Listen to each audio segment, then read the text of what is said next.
Alana, when I lived in Arizona, I had no lawn. I had rocks, and I tell you what, the maintenance was great. There was none of it. Well, that is nice. The rockscapes. You get a few weeds here and there, but overall, yes, when it comes to water woes in the West, it's a great option. We do live in the high desert, folks, something to keep in mind.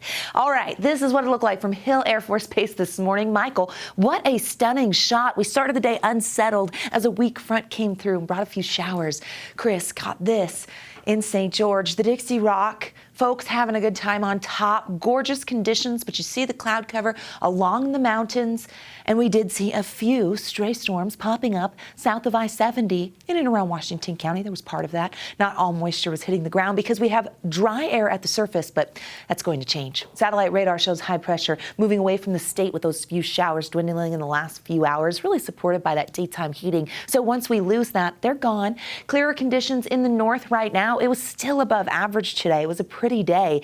Topped out at 63 in Salt Lake, 57 still, that average high in Salt Lake, 62 in Logan, 61 in Provo, 60s on the eastern side of the state, close to 70 in Moab, 76 in St. George. So mild temperatures. And we get one more day of that before big changes are brewing. As we look at the Metrocast, you're able to see what happens tonight. We are mild. As we close out ABC4 News at 10, we'll drop into the 40s with those clear conditions, staying dry for the overnight, getting into the low to mid 40s for those lows. Off to the races tomorrow, 46 at 9 a.m. as the clouds begin to billow in, mostly cloudy skies. So we'll see a little more moisture in the way of cloud cover as we close out our work week.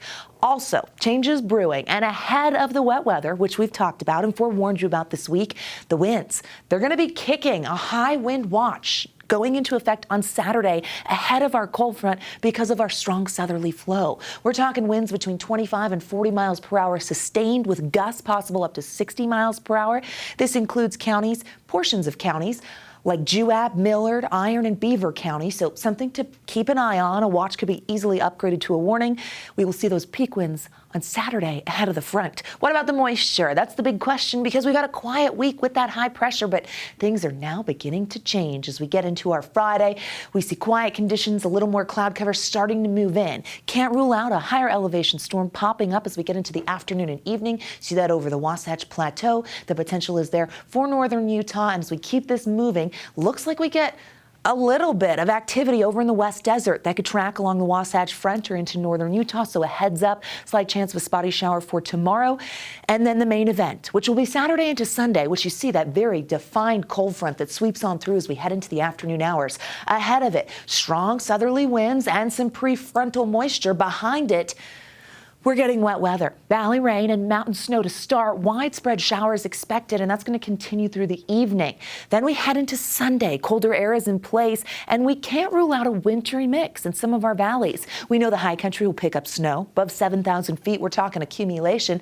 4 to 8 inches for most of the mountains. Some spots could get a foot, so we'll see what happens. Trace to 2 inches for our mountain valleys. Our valleys most likely going to be rain, but with that wintry mix and cooler air, depending on the timing of the precipitation, could maybe get up to an inch. So spring snow in the forecast for some with this first spring storm coming through and packing a little bit of a punch. 50s and 60s for tomorrow. I do think we're going to make that run for 70 in Salt Lake. 60s and 70s on the eastern side of the state. 74 in St. George. Little more cloud cover, chance of a storm definitely out there. Looking at the next 7 in St. George. Winds really take over for the weekend in the south. Scattered showers on Sunday, and then again a slight chance as we move into Tuesday. Here's the Wasatch Front, and boy, it looks busy. 70 tomorrow. I'm going for it. I've been optimistic all week. I think those southerly winds could help us get there. If we don't, you know what? That's okay. We're going to be mild. It's going to be a little blustery, so heads up there.